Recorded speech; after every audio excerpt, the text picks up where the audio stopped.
Of buying a ticket to come to the Olympics, the organisers tell us that 75% of all tickets will cost less than £50 each. Now, lots of events are taking place this weekend to mark the fact that it is just 2 years before the Olympic Games will open. There are all sorts of things, festivals, sporting events, and one village in Norfolk has had a very special day.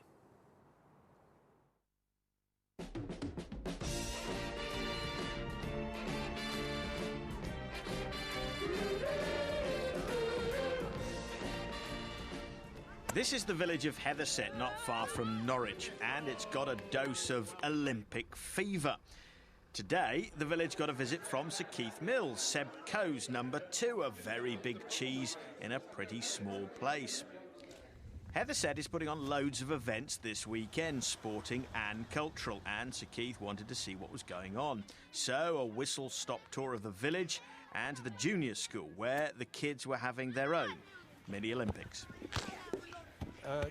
The Games are supposed to be an inspiration to make life better. And frankly, given that the next few years are going to be pretty dismal for the economy and for the country, the Games are a great opportunity, I think, for the whole country to get behind something really positive. Be young, be foolish, but be happy. Really good, really exciting. The fact that it's going to come to London and come to Britain. Lots of people from different countries just get together and do lots of sport. What do you think you'd like to go and see? Judo. Well, I would like it if they could start playing rugby in the Olympics. I wanted to talk to the man behind all this excitement, villager Shaun Hull. Now, there's a fun run round the village on Sunday, but I don't run much these days, and neither does he. So how about a gentle stroll? Community spirit has really come to the fore. We had volunteers cleaning all the streets last night, preparing all the flower borders, putting all the bunting up, and as you've seen earlier, Sir Keith is just so well received wherever he's gone. So well done, Hethersett, but don't forget there's bound to be an event near you this weekend. Just have a look at your BBC local website for details. Mike Liggins, BBC Look East, Hethersett. I was saying that lots of people will be arriving by public transport here, and that's the whole point of this game. It's very difficult to park. It's very difficult to find this place if you're driving in and out. You can see the game's site, but actually finding somewhere to park your car and walk to it, even now, is very difficult. Just look over there. You can see that kind of bridge with the arch over it and the glass building behind it. That's Stratford station. At the moment, 37,000 people use that at the morning peak. In 2012, it'll be 120,000 in the day. So they're going to have to work very hard to make sure that those people get in and out very safely and very easily. Now, this week we've been following our Olympic ones to watch, and today we're picking on somebody who's going to be taking part in one of the most difficult disciplines, the triathlon. This is a young lady from Northamptonshire, Hollie Avil. The last time we saw Hollie, she was in the pool and looking forward to the new season in May, one that would kick-start her preparations for 2012. It didn't quite go to plan, though, for the all-action girl from Bugbrook.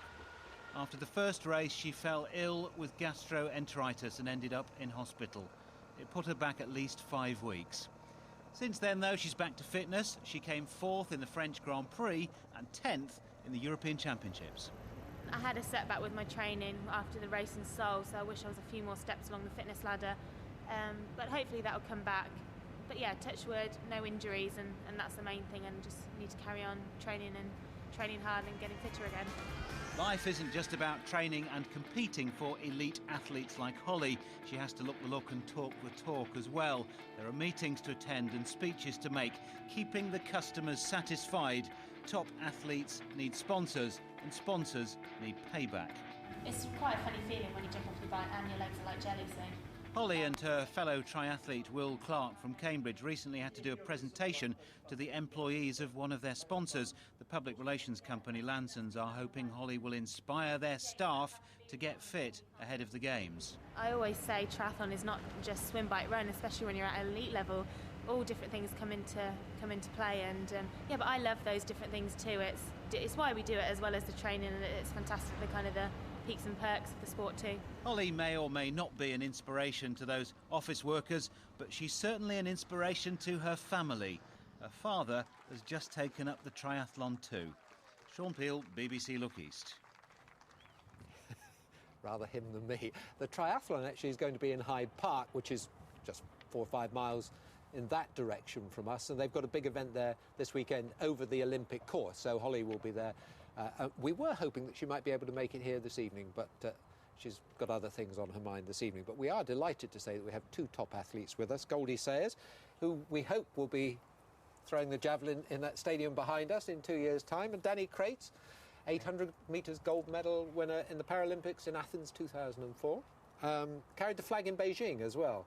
Yeah. And the first thing we have to say is, what's an athlete doing on crutches? Yeah, no, it's not. I'm not looking the most fit at the moment. I just sustained a hip injury at the National Championships 3 weeks ago and had surgery last week, so I had the stitches out yesterday, so I should be up and running soon. And you did very well at those National Championships and looked very, very unhappy with yourself. Was that because of the injury or because of how you threw? Being very sensible. I fractured my hip in the second round and carried on being very sensible, and because adrenaline was still pumping, and then later in the evening I couldn't walk, so perhaps not the best decision I've ever made. But you'll be fit and well, yeah. What, a few months? About 6 to 8 weeks, I think. Looking over at that thing there, do you get a buzz now already at the idea that you'll be throwing in there in 2 years' time? Yeah, I mean, just to stand over here and see how all the stadia is kind of coming on and springing out of the ground. I was down here 3 years ago when they first did the first drilling down of the support uprights, and just to see how it's developed since then is unbelievable. And Danny, you were part of the bid, weren't you? So, I mean, to see it now, it must be so exciting. It's fantastic. As I say, I was right from the very early days when we were just a bid nation. We didn't even have the games, and was fortunate to be in Trafalgar Square. And this is actually the first time I've been on an Olympic site. Is it really? I've been saying over, and I'm probably the only person in the UK that hasn't actually been here yet. What do you think? I think it's absolutely outstanding. I mean, the stadium behind, when you're saying to Goldie about being fit and well come London 2012, and I'll hopefully be well, but I don't think I'll be fit enough to compete in that stadium. So. Do you wish you were? Does a bit of you think, I could still do it? Of course I do. And I was at the track a few weeks ago, and I jumped back on the track after 8 months of not running and decided to do a training session just because I had that little inkling in the back of my head. Yeah. And the Paralympics, of course, will be immediately after the Olympic Games in the same stadiums. And of course, yeah. 2 weeks later comes the Paralympics, and a fantastic example of sport at its very, very highest level now. Okay. And Goldie, are you hoping for a nice medal on the day? I'd love one. I'd love to get back on the track and outdo what I did in Beijing, coming fourth. You're fourth in Beijing. Yeah. No. Gold here would be lovely, wouldn't it? And you'll be on Look East that night. That's a promise, is it? Yeah. Okay, good. Well, thank you both of you for coming here now. Let's now go and get a look at the weather, because it's just clouding over here at the moment. That's probably how it's going to stay for much of the weekend, I'm afraid, Stu. Now, the man who's organising our coverage at Look East of the Olympic Games is Shaun Peel, who's been working very hard over the last few months. Do you think people are as excited about it as they should be? Probably not, but things will kick in that will really bring it to life. When the tickets go on sale, that's going to be a key moment, because people can have a ticket in their hands, and that will really bring it to life. When they announce that's next year, but you need to really register now for a ticket and register an interest. When you should get a chance of getting one, but you go you go into a ballot, but you should get a chance. When they announce the details of the torch relay, which towns and villages the Olympic torch is going to be passing through, then it will start to come to life for a lot of people. And next month they're going to be starting to recruit volunteers to work on this park, so people from our region will be able to be volunteers during the Games. Then it will start to come to life. So it's understandable that even though we've been talking about 2 years to go, a lot of people are thinking, well, I'll worry about it next year. It's very exciting to see it develop. Thank you very much indeed. If you want a ticket, don't forget you have to get into the ballot for it. But really, you look around this site and it's very exciting for the athletes and for all of us from Stratford.